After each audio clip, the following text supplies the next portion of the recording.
We all feel different emotions. We feel sad when things don't go well. We feel happy and excited when something good happens. We feel afraid, fearful when something uncertain happens or you're worried about something bad happening. This way, these are normal human emotions.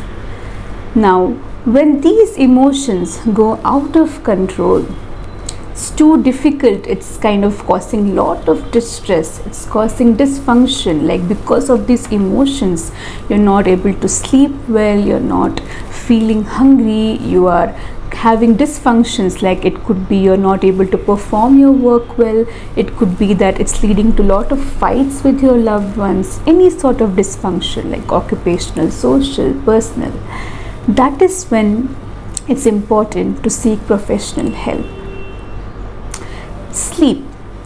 It's important for us to sleep adequately. Good quantity and quality of sleep is optimal for mental health. When there is sleep disturbance, it could be due to a lot of conditions. It could be because of certain physical conditions like pain or some medical conditions, or it could be due to certain psychiatric conditions like depression, anxiety, psychosis, etc.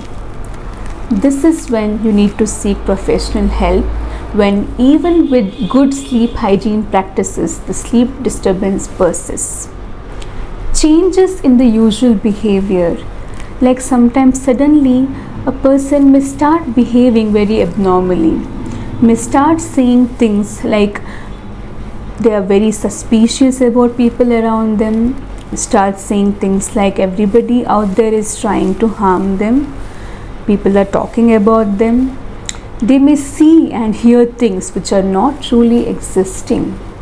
These sort of changes in behavior, it could be too much aggression, it could be too much of social withdrawal. So any change from the usual may be because of certain psychiatric conditions and will warrant a psychiatric evaluation. Memory disturbances and other cognitive dysfunction. This could be seen in conditions like, say, in old age dementia. Sometimes even depression in various age groups may present with these kind of symptoms like difficulty in concentrating, memory issues, lack of motivation, lack of energy, feeling very tired throughout the day. Sometimes psychiatric conditions may manifest like physical conditions. We see cases where a person comes with sudden loss of voice, sudden loss of sensations in particular part of the body. They may come with a paralysis at times. It could also present like a seizure episode, and the reason could be psychiatric conditions like dissociative disorders. Sometimes a lot of stress mentally can translate into physical symptoms, and this is important to keep in mind and treat adequately. Sometimes you may notice someone who is doing the same things repetitively, like they're washing hands repetitively, they're arranging things multiple times, or they are just lost in their own thoughts. So this could be a sign of OCD. There are many symptoms, but these could be an indicators that a person is going through OCD, and that needs professional attention.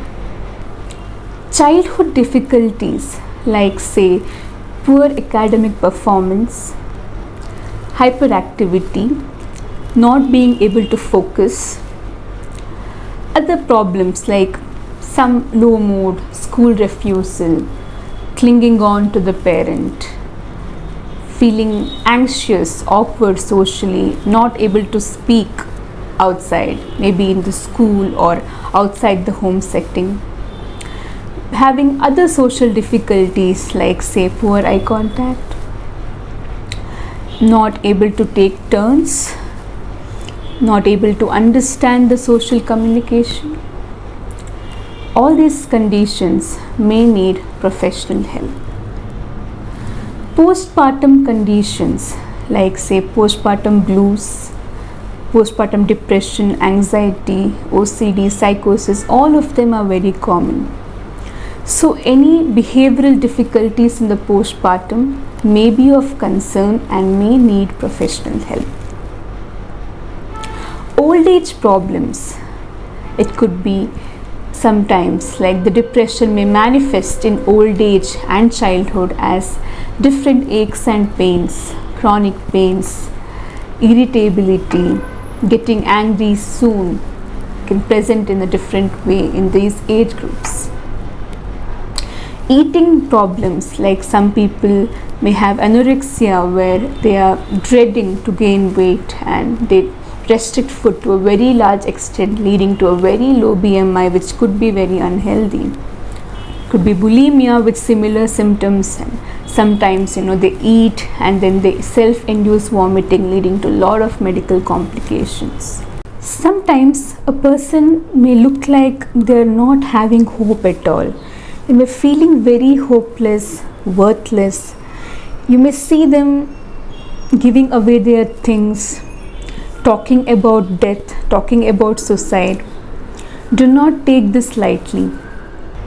To summarize, any deviation from usual behavior or anything which is causing a lot of subjective distress or causing dysfunctions in various domains of life, like say it could be work life, it could be their social relations, or it could be their personal life, it could be biological functions like the sleep and weight fluctuations are there, appetite fluctuations are there, then it may indicate that there may be some problem, and there is no harm in going for an evaluation and trying to find if anything is wrong and getting treated adequately.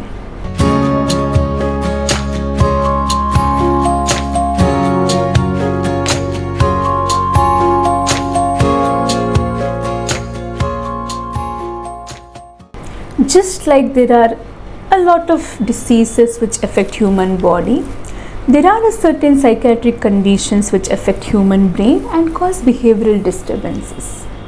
So there is no need to discriminate. There is treatment available for both physical as well as mental health conditions. So please do not hesitate to seek help. Thank you.